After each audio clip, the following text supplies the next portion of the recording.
This is the latest edition of Front Up, and I'm Whitey Willauer, and I've got a great guest here today, Tom Richards. Tom, you're with the Habitat of Humanities or for Humanity? It's Habitat for Humanity. Okay. And I'm the president of the Nantucket affiliate of Habitat. Okay. You're the president. And now, what does the Habitat do in just a few? Well, in its shortest form, Habitat builds homes for low-income families. Mm-hmm. But when you dig below that, its purpose is quite a bit different. When you can build affordable housing for low-income families in lots of different ways. But Habitat builds for home ownership. So our occupants actually have a mortgage and own the home and pay that mortgage over time.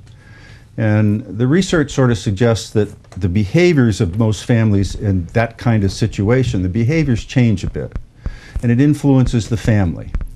And so it's not a handout, it's something they have to earn. Absolutely not a handout. As a matter of fact, if you're selected as a Habitat family, you're committed to about 350 hours of what's Habitat refers to as sweat equity. Mm-hmm. So you're expected to put 350 hours into building your own home and maybe helping building the home of another Habitat person. But you wind up at the end of it, you go to a closing, a formal closing, you sign papers, and you have a mortgage. Now, who do you buy the house? Does Habitat get paid for the house? Habitat raises funds. Some of it comes from the Community Preservation Committee, some from our own fundraising. To Habitat? To Habitat Nantucket. Mm-hmm. And that goes on our books, on our balance sheet, and you pay that every month. When it's time for you to go and sell the home, that home gets sold to another affordable housing family that's selected by Habitat. And the original homeowner gets their equity and maybe a little bit of profit back from the sale of the house. Oh, I see. So they come back with at least all of the equity that they put into the home in the first place. And that equity sits with us on our balance sheet, so we safekeep it. So the first time that you build a house, let's say you're building one now, how do you pay for the materials? Well, a number of ways. The Community Preservation Committee, through the Community Preservation Act, provides funding for us. We get some grants from Habitat International. We raise funds. So, for example, next weekend, August 6th, we're doing a large island-wide lemonade event. We call it Make a Stand for Habitat. Mm-hmm. So we'll have 25 to 30 You have to wear this next Saturday. Okay. That's part of the commitment. Here we go. Now he's holding up the back, which is artwork. Okay, hold that up. You have to hold that up a little. Higher. He's holding up the back, which is artwork that was provided by May Blackwell from the Lighthouse School. Okay. That decorates the back. And the front? And the front is our lemonade stand. So there won't be too many places on Nantucket next Saturday, a week from tomorrow. Won't be too many places that you can go when you won't bump into a Habitat lemonade stand. So that's another way that we raise funds. So how much money are you going to raise selling lemonade? How much lemonade are you going to drink, Whitey? Well, I mean... Well, I think after 29 stands, if you can visit all of them, we'll have a couple things. A special award for you. Sure. And probably we will have made a lot of money. We don't sell the lemonade. We provide it for free, and it in turn for a donation to Habitat. Okay, so I come there, I say, I'd like a glass of lemonade, and I say, how much? And you say, well, whatever. Donation to Habitat. Okay. And so you say, well, what kind of a donation? So we'll teach our kids to start high, You can have young 50. Kids to do this, and all over town? All over town. Well, not downtown, but all over the island. I see. It's... A lot of families have asked us, families with young children, mm-hmm. have asked us what they can do to help out, because in essence they're helping their neighbors. What can we do to help out? What can we do to contribute to Habitat? And they have 4-, 5-, 6-year-old kids, 8-year-old kids. We can't have them on a work site playing with saws and hammers and other implements of destruction. So, so the lemonade event is about helping those families contribute and participate, and it's been fairly infectious. Now, how many houses do you build per year? Our running average is about 1 home per year. Mm-hmm. Of course, our gating factor is volunteers to build and property. So as long as we can get lots, which we get from the town, to build on, then we can keep going. But our speed is really determined by our volunteers. So you get land from the town. We do. We do. And do you go around and look for possibilities? How do you find out? We work with the planning office. The planning office, I see. And what happens, the process usually is that the planning office is looking for parcels and lots that may be in tax arrears, where the taxes haven't been paid in some period of time. They'll try and find the owners and straighten all that out, but if they fail to do that, it winds up somewhere in land court. The town owns it and then puts it out as what's known as a request for a proposal. RFP. RFP. And we come at that proposal with building plans, budgets, timelines, all of that as our response to that request. Who would be bidding against you? The local Nantucket Housing Authority could be bidding against us with rental units. Oh. And chiefly on island, we'd be the two folks that would show up. Mm-hmm. And the town's been pretty good about balancing how the properties have been meted out to the two organizations. So. That's great. That's great. So it's worked out. It's worked out very well for us. Now, do you have a whole roster of volunteers? I mean, plumbers, electricians. We have a lot.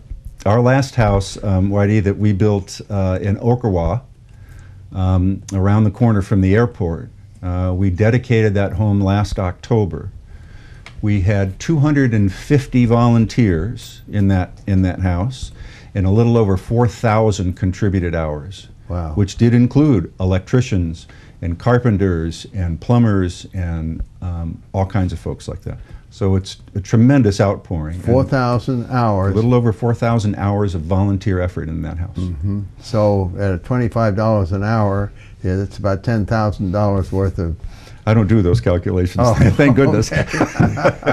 But yeah, you can multiply it out and decide it. But when it's all over, the cost of the house winds up being our direct cost. Mm-hmm. So we don't factor in the volunteer labor on an hourly rate. No. And that's the cost that we use to write the mortgage and the purchase. Now that house benefited from a number of donated items, interior doors, all the floor joists, stacks of plywood, a bathtub. I mean, there's things, because there's a lot of building that goes on the island. We're oftentimes first on the list when a contractor, a homeowner, anybody else has an excess or something that a homeowner doesn't want. Mm-hmm. So we've benefited a lot from that. You must get these donations. Now, do you have a place where you store the stuff? We don't. I wanted to talk to you about your garage. Can you help me out? No, we don't. We don't have a space to store it, so it's all about the timing. So you get it. So you'll get your bathtub when you need a bathtub, rather than have a inventory of, we try. Yeah. We have a small trailer, tractor trailer kind of rig that that we can store some items in. It's not the most weather tight, but it's difficult. I mean, it's the same kind of problem that drives housing, affordable housing here, and let's say the lack of it causes us the same kind of problem with storage.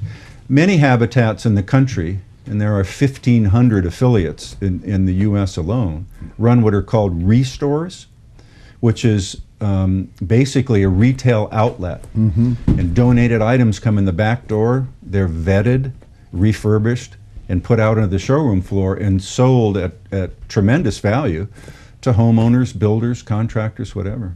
The one that I visited in Raleigh does over $1 million a year in retail sales out of that store. Now, I would love to do something, even a little tiny bit of that, never mind the revenue, but just to have a place where we could recycle items for islanders would be tremendous. But I haven't been able to find the space. So you need some place to do this. I do. Yeah. I do, and it doesn't have to be a huge warehouse, but there are a lot of rehabbed kitchens that are coming up and good quality appliances that are coming out. We try not to get into the furniture, but other items other items have value and are important. Now tell me, how did you get into this? I mean, is Me personally? Yes. I retired not too many years ago, and we've been out here for several years. And as most retirees do, you look for something that suits, maybe takes advantage of your skills and your interests. And I'm an incurable do-it-yourselfer, so I went to the president of the organization at that point, was Jesse Glidden. Sure. Talk to Jesse and say, look, I know how to hammer nails, can I help out? So the next thing, I found myself on the board, and the year following I found myself president of the organization. I don't think I've ever done anything that has been as fulfilling as working with Habitat and building these homes. What were you doing before you came to Nantucket? I was in the technology business. Oh, you were? Software, computers. Oh, that's a big jump. It is. Yeah. It is. But it's interesting, and my background is a lot of building and furniture making and that kind of work. So it's built into me, and for me it's been a great combination of my skills and my experiences and what I can give back. Like I said, I don't think I've ever found anything more fulfilling. Did you build your own house here? No. I did not. Well, that's great. And do you have any other fundraisers that you're doing as far as? Well, we've done a few things. Of course, everybody does the annual appeal, so everybody gets letters. And the lemonade is new for us this year. But earlier this year, we got a phone call from, and I won't name names, but we got a phone call from a general contractor on the island. He had a project, and the house was going to be raised. It was only 11 years old, so it was not of historic value or significance. But the house was going to be raised, and he called us and he said, look, I'm applying for my demolition permit as we speak, and he said I should have it in 2 or 3 weeks. If Habitat's interested in going into the home to take out the appliances or whatever, cabinets, whatever you can get out, you can take stuff out up until I get my permit, and then we got to go to work. So this was the very early part of June. We spent a little over 2 weeks in the house with the help of a couple of construction crews for a couple of days. It's probably 12 or 13 or 14 of us in the house at any one time. And we came out with kitchen cabinets, butler pantry cabinets, china cabinets, 3 dishwashers, a top-of-the-line Thermador range, 4 refrigerators. It went on and on and on. And we brought it all out. And thanks to Janet Schulte at Mariah Mitchell, she loaned us the building on Washington Street. Oh. And we staged 115 items in there for auction to the public. Oh, so you effectively did what you were saying that you'd like to do. Yeah, we exactly did that. But timing is everything. Oh, yeah. So we didn't have to store anything. Right. And at the end of the auction, Saturday at noon of that weekend, I think June 6th or something, every item had been sold. And by Sunday morning, everybody had come to pick them up. We mopped the floors and we were gone. And how much did you make out I'm of not that? telling you what. Oh. But it was a huge success, and and it was all islanders who were involved in not only doing the work, but who were able to take advantage of what we did do. And it was a lot like giving back. It was that's great. It's a great feeling. That's very creative. Well, that's what we try and do. Now, the sad part about it, the difficult part is, we live on an island that's, whatever it is, 14.3 miles by something. So when we use volunteers to do something like that, we don't have them on the work site. So that sets us back. But I think it was a positive community thing to do. Yeah. And it certainly did help us financially. Yeah. So I've asked you a lot of questions. Have I skipped anything that I shouldn't have skipped? No, I think you've gotten to the nub of it. Yeah. And I appreciate the opportunity to talk a little bit about that, because that's kind of how we got together. Yeah. So you know us pretty well anyway. So we see you periodically across some decision-making committee or whatever it is. That happens. We'll do that. We'll do that some more. Yeah, that's fun. Well, Tom, thank you very much for coming in here, and it was very enjoyable. Thank you, Woody.